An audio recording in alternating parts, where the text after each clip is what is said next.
Hello and welcome to Diggle in Greater Manchester, a small village whose claims to fame are A, a well-regarded ice cream parlour apparently, but B, it's also host to the southern portal of the Standedge Canal Tunnel. This is that portal, little more than a grating over a tiny hole, barely big enough for a narrowboat to fit through. Almost immediately, the tunnel disappears under this car park where I'd left the camper van, and alongside a railway line in its own tunnel, goes through these, the Pennine Hills, emerging at Marsden. The Standedge Canal Tunnel is 5 kilometres long, that's 3.5 miles. It's a mind-boggling distance, given that it was built using manual labour, starting in 1794, with the tunnel opening in 1811. It is simultaneously the longest, highest and deepest tunnel on the canal network, being 636 feet underground at its deepest point and 643 feet above sea level. Today, this group of 5 narrowboats is preparing to go through as part of a week-long Pennine cruise marking the 21st anniversary of the restoration of the Huddersfield Narrow Canal. When you look back since 2001, a lot has happened, and we felt that it was a good time to try and celebrate. After all, it's a coming of age of the restored canal. It's quite a big challenge, 74 locks, the highest, longest and deepest canal tunnel in the country, and so many people are actually daunted by that, quite understandably. So the idea of the cruise is to have things arranged, help with locks, tell a bit about the history, have a few events, and get a group of boats here. Restoring the tunnel was a mammoth task, with sections of the roof having collapsed, others being unstable, and the waterway being silted up in places to a depth of 6 feet. It must have been well over £50 million worth of investment since 1974, when the first pioneers got together in the pub in the Zetland in Huddersfield, saying, come on, we've got to get this one open again. We've seen what's happened elsewhere around the system. Why can't we do it? And at first it was a big challenge because British Waterways, the Navigation Authority, resisted it. They said, no, it will never reopen. And of course that's a red rag to a bull, isn't it? You know, anyone who says never, you redouble your efforts, and they did. They gradually got officialdom behind them. British Waterways eventually came on side, the 3 local authorities, and together they worked on reopening the canal over quite a long period, the 80s, the 90s. Finally, the big push, and 30 million of that was needed for it, was to reopen the Standedge Tunnel and various big blockages which needed major construction work, and that happened between 1997 and 2001. A twin-track railway line has its own tunnel running alongside the canal, and you hear and feel them rumbling as you go through. 2 more tunnels were also built for rail, but now provide an emergency escape route. With the canal tunnel only being just wide enough for 1 boat, and limited in height too, you can't just turn up and go through as you wish. There's a strict booking system, and you have to have a member of the Canal and River Trust aboard too. Hence the appearance in the car park of this van, which promptly unloaded several staff, 1 for each boat and a couple of others as support. We put a volunteer on each of the boats to come through, to guide them through. So even though it's a straight line with water in it, there are still lots of little kinks and a lot of features of the tunnel for our volunteers to help boaters with. Once they were ready, with all the safety gear set out, the padlock gates across the entrance could be swung open, the somewhat dank and foreboding tunnel depths waiting to embrace us in their clammy grip. To give maximum headroom as you go through, you're advised to fill the boat's water tank so as to weigh it down. A water point is conveniently provided at the tunnel entrance for this purpose. 1 by 1, the boats advance, fill up and get a detailed safety briefing. Flood lamps at the bow and stern light the way, the usual tunnel lamp being insufficient here. The trip will take over an hour and a half. I'm feeling really excited. Never done the Standedge Tunnel before. I think we're all prepared. We're just about to put our life jackets and high-vis vests and hard hats on so that we're ready. But yeah, very excited. Great, having a fantastic journey. We've come all the way up the hill, 100 odd locks, and now we're looking forward to this big long tunnel. With the checks complete, the boats can be allowed into the tunnel. They're separated by 45-minute intervals, so no one feels pressured to go faster than they're comfortable with.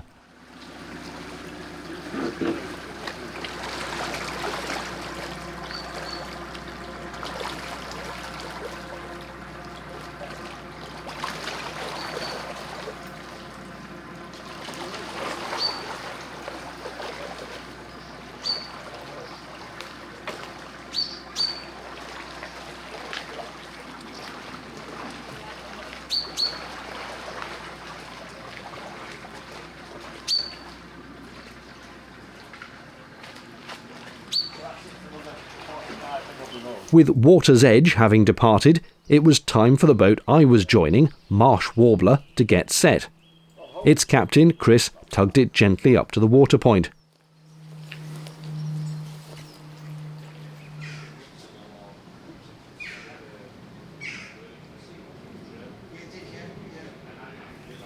While I admired its gleaming Russell Newbery engine, Chris told me how he was feeling. A bit of trepidation and quite a lot of excitement, really.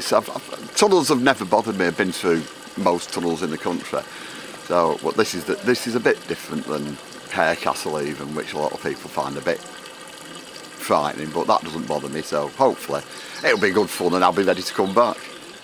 Our guide put on all the safety gear for a tight, rocky tunnel. All set? All ready to go. I'm safe now.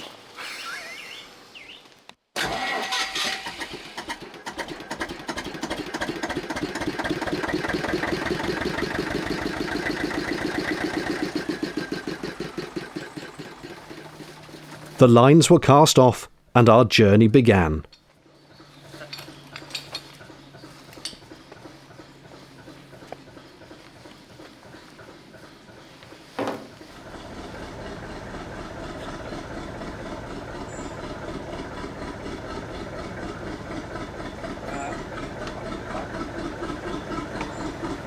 It gets cold down there and surprisingly breezy, so you'll want to wrap up warmly.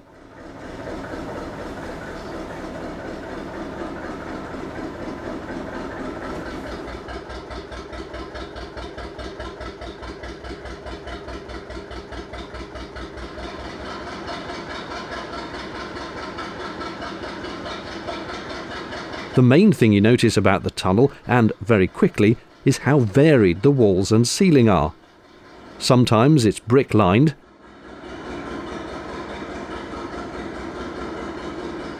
then there's a bit with steel girders,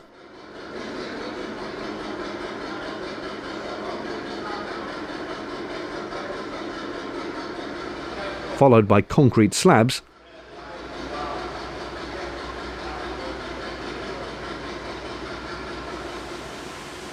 and back to brick again. From the noise, you'd think you're about to go through a waterfall. And in fact, you do get soggy 2 or 3 times, but here it's just water feeding into the canal, which is also a lot deeper than usual. I'm sure I was told it's about 17 feet, because this summit level is used as a reservoir for the rest of the canal. After concrete comes frankly terrifying rock.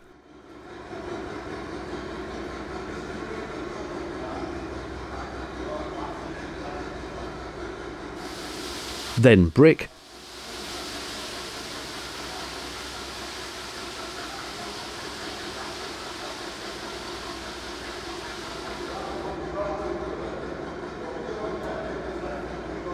Then rock again. You get the idea.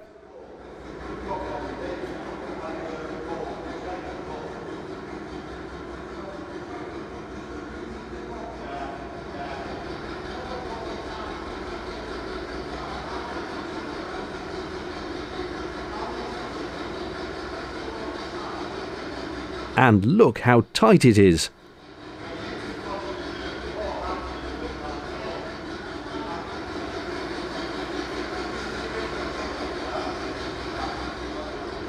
You'll notice there's no towpath here. That's because it was deemed too expensive to build the tunnel with one.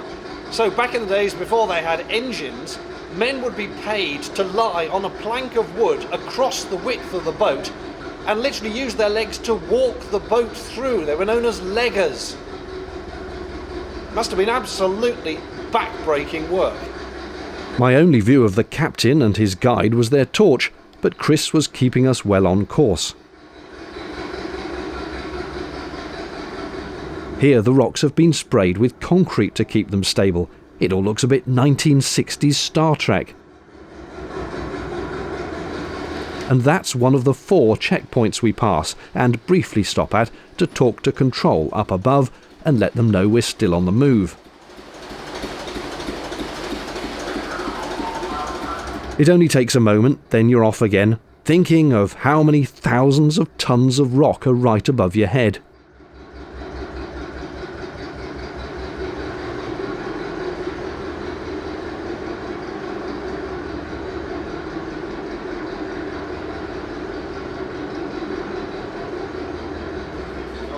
Another checkpoint.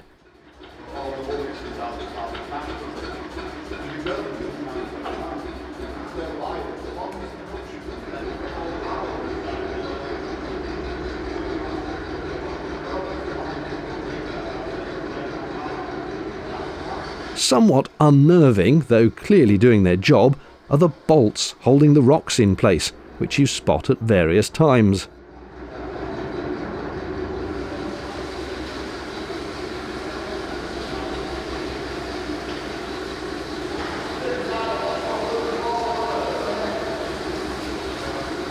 Here's checkpoint 3.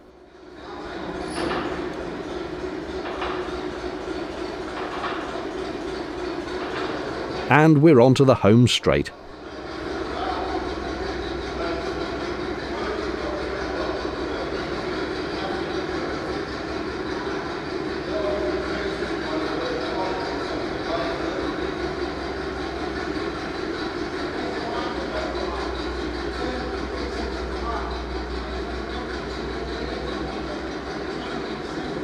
Do you see that tiny spot of light in the distance?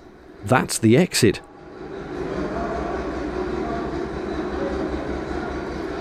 As we got closer, I could use the camera's zoom lens to make out water's edge moored in the sunshine. But this was still a way off for us.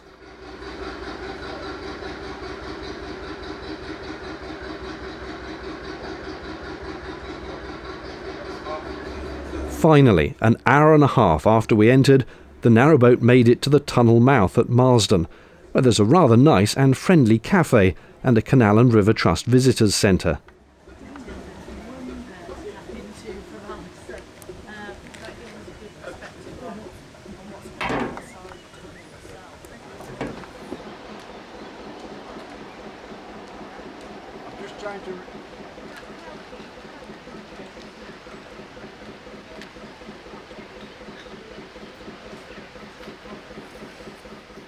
Here's what it looks like from the air, getting a bit crowded with all of us moored for tea. You can see the tunnel entrance, and above and to the left the 2 service tunnels marked in yellow.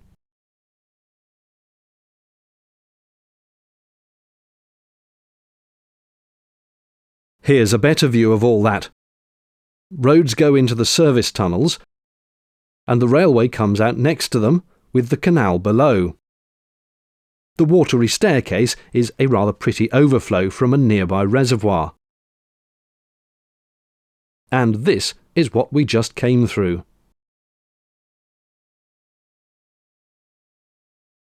It was fantastic, very interesting. Great having a volunteer with you who knows the tunnel and can point all the interesting things out and point out what to avoid as you're coming through. So yeah, no, it wasn't half as stressful as I thought it would be. Yeah, really enjoyable experience. It was fantastic. It was really good. But an hour and a half of full-on concentration. Great volunteers have helped us all the way through. We had Alex on the back with us. He spoke For an hour and a half, I have no idea what he said because I was just concentrating too much. It was fantastic. It was incredibly interesting. Alistair told us the whole history of how the railways and the tunnels interconnected and all sorts of anecdotes along the way. I think Rob is exhausted from the concentration that it takes to go through. But yeah, really, really fantastic.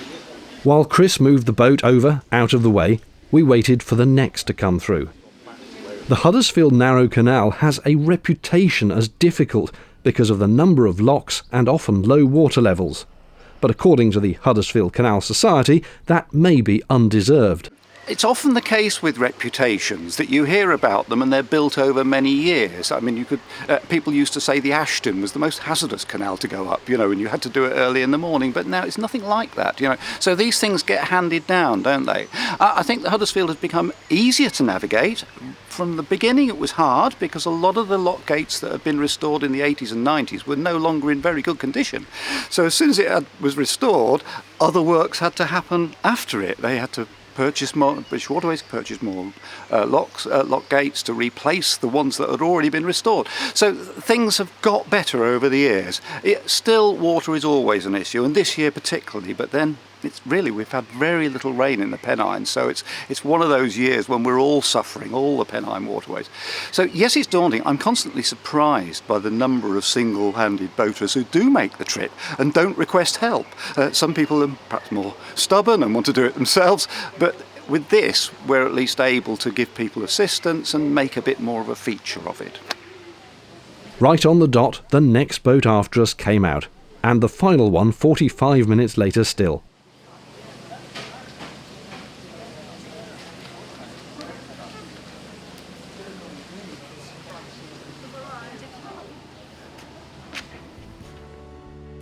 It was an amazing trip, really very interesting, but perhaps not if you're claustrophobic. Thanks for watching. Cheerio.